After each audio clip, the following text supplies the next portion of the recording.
Şır şır şır şır su axır, cimir çiçekler, güller. Uşaqlar da yuyunur hər axşam həm də səhər.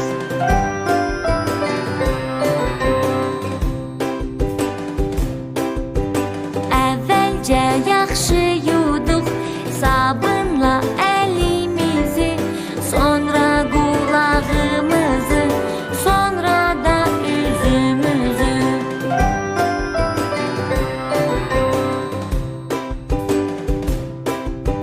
Dişlərimizi də biz yumağı unutmadıq, sonra təmiz dəsmalla yaxşıca quruladıq.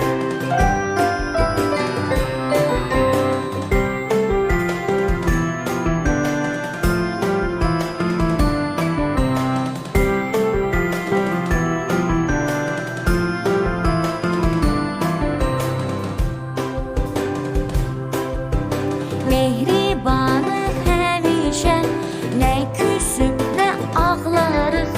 Hamı baxıb deyir ki, təmizkar uşaqlarıq.